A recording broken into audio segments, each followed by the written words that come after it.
سبحان اللہ و بحمدہ عدد خلقہ ورضا نفسہ وزنۃ عرشہ ومداد کلماتہ اللہم صل وسلم وبارک علی سیدنا و مولانا محمد وعلی آل سیدنا و مولانا محمد و اصحاب سیدنا و مولانا محمد معدن الجود والکرم والعلم والحکم قال اللہ تبارک و تعالی فی محکم کتابہ العزیز من عمل صالحا من ذکر او انثى وهو مؤمن فلنحيينه حياة طیبہ صدق اللہ مولانا العظیم الصلاة والسلام علیک یا سیدی یا رسول اللہ الصلاة والسلام علیک یا سیدی یا رحمت للعالمین لائق صد عزت و تکریم صدر بزم میرے مجلس حکیم پیر سید خالد مسعود الرسول صاحب سے توجہ ہو اس خاندان کے دیگر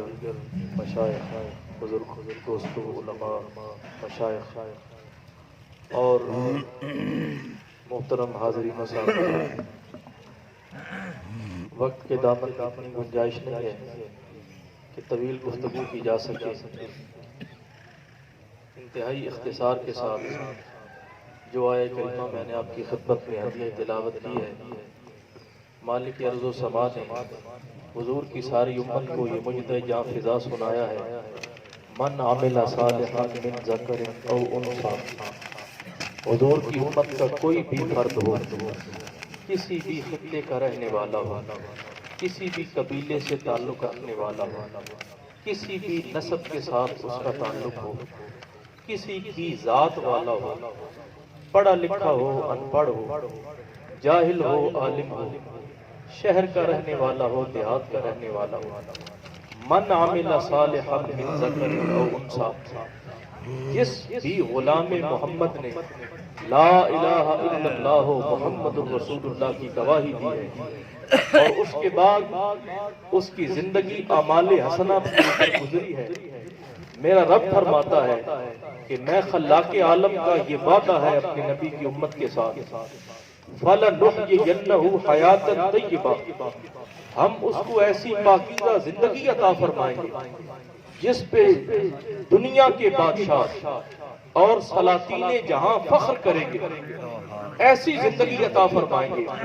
جس زندگی میں ندامت نہیں ہوگی، جس زندگی میں پریشانی نہیں ہوگی، جس زندگی کے اندر افلاس نہیں ہوگا۔ دنیا کی زندگی میں بھی ہم ان کے سر پہ عزتوں کے تاج سجائیں گے، وقت نزع بھی ان کو خوشخبری سے سرفراز فرمائیں گے، اور جب قیامت کے دن میری بارگاہ میں حاضر ہوں گے تو ہم خوبصورت خوشخبریوں کے ساتھ ان کا استقبال کریں گے، اور حوران جنت ان کے انتظار میں یہ مرحبا کی صدائیں دے کر انہیں اپنے رب کی بنائی ہوئی جنت میں داخلے کا اجازت اور اذن عطا فرمائیں۔ یہ جو بخشش کا نظام ہے اور قدرت کا جو معمول ہے وہ ہمارے بنائے ہوئے پیمانوں سے بہت مختلف ہے۔ ہم جو زمین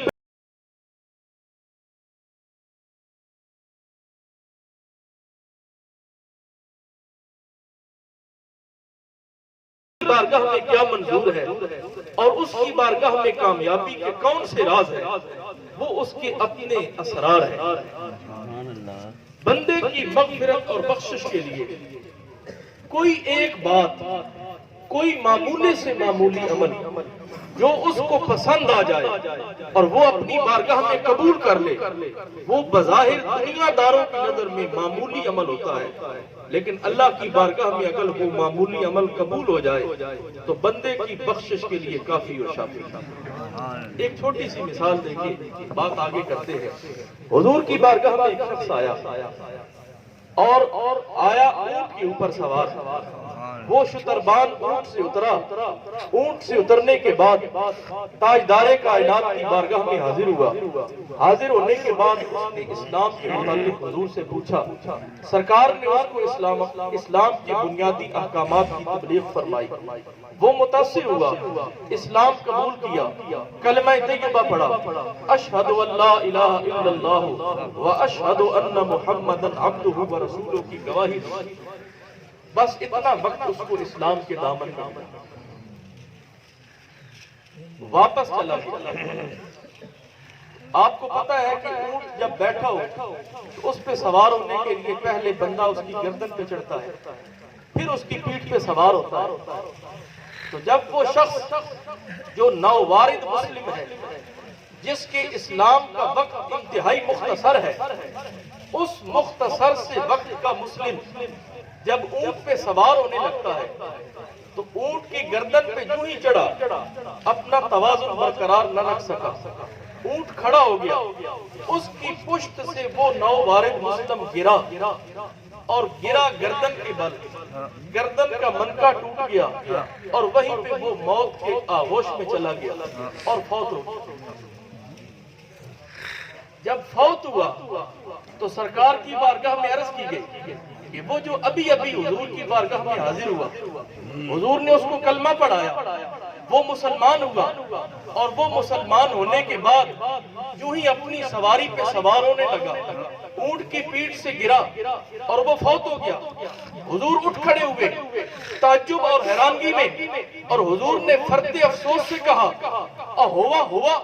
کیا وہ شخص جو ابھی آیا ہے اور ابھی اسلام قبول کیا ہے اور ابھی اونٹ کے اوپر سوار ہوا ہے؟ صحابہ نے کہا نعم یا رسول اللہ، ہوا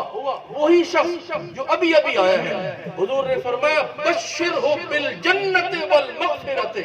جو ابھی مسلمان ہوا ہے اور اسلام کے دامن میں آنے کے بعد اس نے ایک نماز بھی نہیں پڑھی، ایک روزہ بھی نہیں رکھا، ایک دفعہ حج بھی نہیں کیا، ایک زکوٰۃ بھی نہیں دی، میرے کریم رب نے فرمایا میرے صحابہ اس صحابی کو جنت کی اور اللہ کی رضا کی بشارت سنا، بخشش ہو گئی، مغفرت ہو گئی۔ عمل کتنا ہے؟ عمل کا وقت ہی نہیں ملا، عمل کا وقت ہی نہیں ملا۔ صدق دل سے آیا، سچے ارادے سے آیا، خلوص اور محبت سے آیا، مالک نے اس کا نیک جذبہ اپنی جناب میں قبول کر لیا۔ قبولیت کا یہ عالم ہوا کہ اللہ نے اپنی رضا بھی عطا فرما دی اور اپنی جنت بھی عطا فرما دی۔ دوسری طرف ایک شخص مشہور حدیث پاک ہے، میں انتہائی مختصر اشارہ تک کہتا ہوں، وہ تین بندے جن کو حشر کے میدان میں ذلت اور رسوائی کا سامنا ہوا، ان میں سے ایک عالم قاری، دوسرا مالدار غنی، تیسرا شہید۔ دنیا میں سب سے قیمتی جو انسان کا سرمایہ ہے وہ اس کی اپنی جان ہے۔ وہ شہید جب اس کو حکم ہوگا کہ اس کے اوپر جنت کے دروازے حرام ہیں، بلکہ جنت کی خوشبو بھی حرام ہے، اس کا مرکز جہنم ہے، اس کا محبت جہنم ہے، یہ جہنم کی آگ کا ایندھن ہے، اس کو لے جاؤ، وہ ایڑیاں رگڑ کے کہے گا، ماتھا ٹیکے گا، ہاتھ جوڑ کے کہے گا میرے رب میں نے تو تیری رضا کے لیے، اعلاء کلمت اللہ کے لیے اپنے جسم کے خون کا آخری قطرہ بھی بہا دیا، اپنے سر کو قلم کٹوا دیا، اور میں نے اپنی جان کا نذرانہ پیش کر دیا۔ فرمایا جو تو کہہ رہا ہے اس میں سچ نہیں ہے، اس میں صدق نہیں ہے، تو نے اس لیے جنگ میں شرکت کی کہ لوگ مجھے بہادر کہیں، لوگ تجھے شہید کہیں، تو نے لوگوں کی رضا کے لیے یہ کام کیا، اگر میری رضا کے لیے ہوتا تو میں تجھے اس طرح مرنے نہ دیتا۔ ایک طرف شہید ہے جس کی ساری زندگی اطاعت خداوندی پہ گزری، حتیٰ کہ اس نے اپنی جان کا نذرانہ پیش کیا، نتیجہ کیا نکلا؟ اسے جہنم مل رہی ہے۔ ایک طرف وہ شخص ہے جس کا اسلام انتہائی مختصر ہے، وقت بہت تھوڑا ہے، عمل کی فرصت ہی نہیں ملی، اللہ کے سچے رسول نے، اس صادق و امین نے اپنے صحابہ کو گواہ بنا کے کہا بشروا بالمغفرۃ والجنہ، اس صحابی کو جو شتربان ہے، اونٹ پہ سوار ہو کے آیا ہے، اس کو جنت کی بھی خوشخبری سناؤ اور اللہ کی مغفرت کی بھی خوشخبری۔ دوسری بات سن کے گفتگو ختم۔ احد کا میدان ہے، شوال کا مہینہ ہے، میدان سجا ہوا ہے، اس طرف حضور کے غلام برسر پیکار ہے، تلوار نیام سے نکال کے دائیں ہاتھ میں پکڑے ہوئے ہیں کہ کب حضور ہمیں حکم فرماتے ہیں اور ہم کفر کی صفوں میں گھستے ہیں۔ ایک چرواہ بدو، جس کو ہم آجڑی کہتے ہیں، وہ بکریاں چراتے چراتے اس نے دیکھا کہ لوگ اکٹھے ہیں، تلواروں کی چمک ہے، نیزے اور بھالے چل رہے ہیں، لوگوں کا شور و غل اٹھ رہا ہے اور گرد کے طوفان اٹھ رہے ہیں۔ وہ دیکھا دور سے اور اس نے کہا کہ یہ لوگوں کا ہجوم ہے، جم غفیر ہے۔ چلتے چلتے چلتے وہ اس میدان احد کے قریب آیا، پوچھنے پر اسے بتایا گیا کہ یہ مارکہ حق و باطل ہے، کفر اور اسلام کی جنگ ہے۔ اس طرف نبی آخر الزمان، خاتم النبیین، شفیع المذنبین حضرت محمد مصطفیٰ کے غلام ہیں، اور ادھر کفر برسر پیکار ہے۔ وہ چرواہا کھجورے کھا رہا تھا، وہ چلتے چلتے حضور کے قریب آیا اور قریب آ کے کہا آپ کون ہیں؟ حضور نے فرمایا انا محمد خاتم النبیین، میں نبیوں کا سردار خاتم النبیین ہوں، آخری شریعت لانے والا، آخری کتاب لانے والا، میں محمد مصطفیٰ ہوں۔ دوسرا سوال اس نے کیا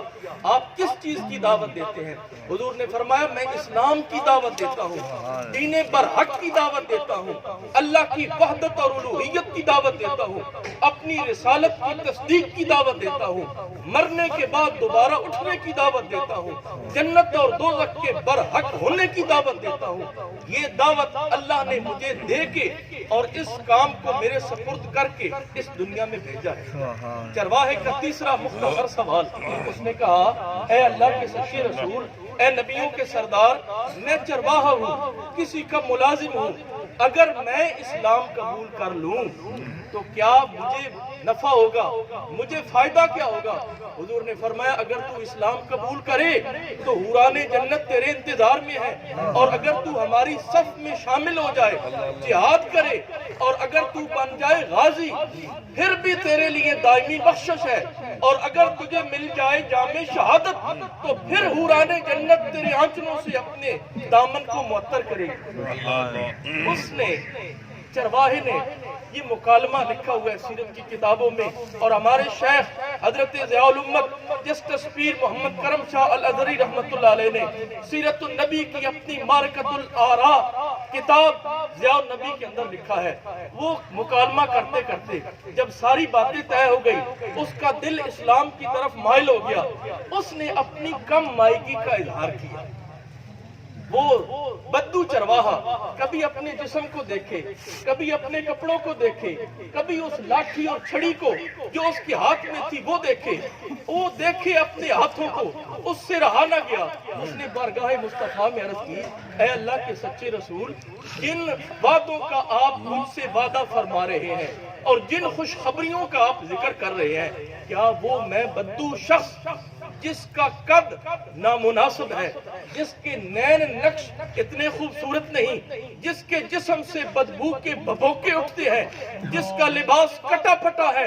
جس کے پاؤں میں جوتے نہیں ہیں، جس کے سر پہ تاج شرافت نہیں ہے، منڈیوں میں بکنے والا عام سا غلام ہوں، اور بھیڑ اور بکریوں کا مل جس طرح لگتا ہے اسی طرح میری قیمت لگتی ہے، اور میں ایک منڈی سے دوسری منڈی کی طرف، میرے آقا میں آپ کی امت کا حقیر ترین شخص ہوں اور معمولی انسان ہوں، دنیا میں میری کوئی وقت نہیں ہے، جس محفل میں جاؤں لوگ میرے لیے کھڑے نہیں ہوتے، میرے جسم سے پسینے کی بدبو اٹھتی ہے، میرا تن ڈھانپنے کے لیے قیمتی لباس نہیں ہے، میرے سر پہ خوبصورت امامہ نہیں ہے، میرے پاؤں میں جوتے نہیں ہیں، میرے ہاتھ کٹے پھٹے ہیں، میرا جسم بدصورت ہے، اگر میں اسلام قبول کروں تو کیا مجھے اللہ کی مغفرت ملے گی، کیا مجھے جنت ملے گی؟ حضور نے فرمایا ہاں یہ ہر اس شخص کے ساتھ میرے رب کا وعدہ ہے، روئے زمین کا کوئی بھی انسان ہو، کسی بھی خطے کا رہنے والا ہو،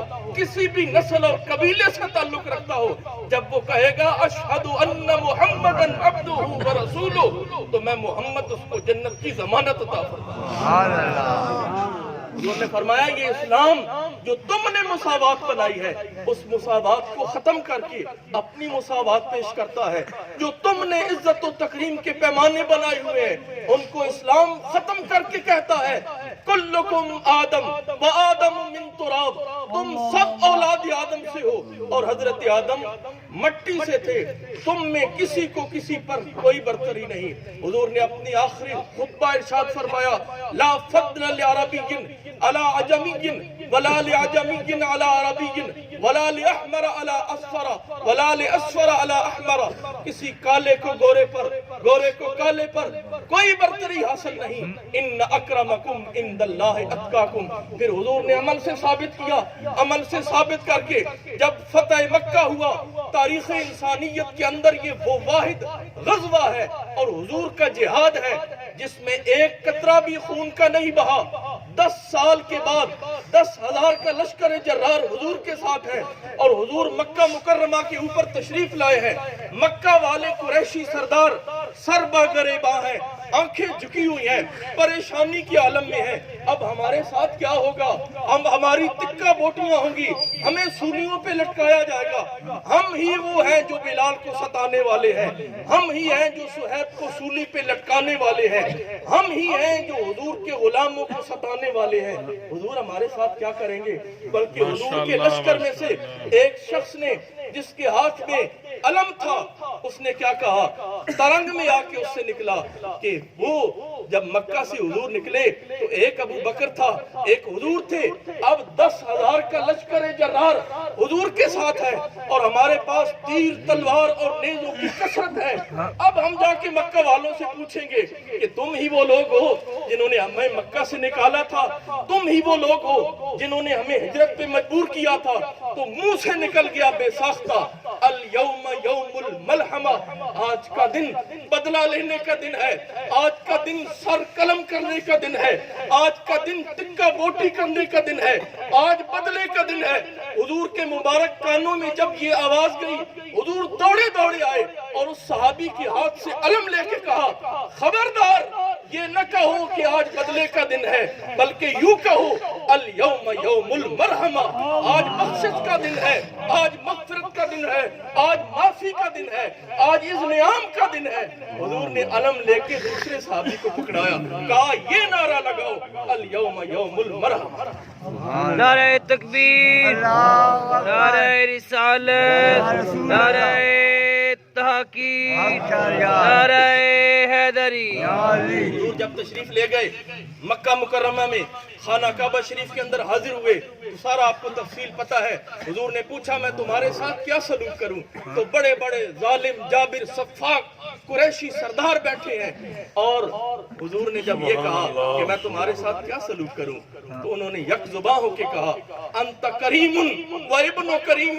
اے سچے سردار، سرداریاں تجھے ہی زیبا ہے، عزتیں تجھے ہی زیبا ہے، سرداری تیرے لیے ہی ہے، تو خود بھی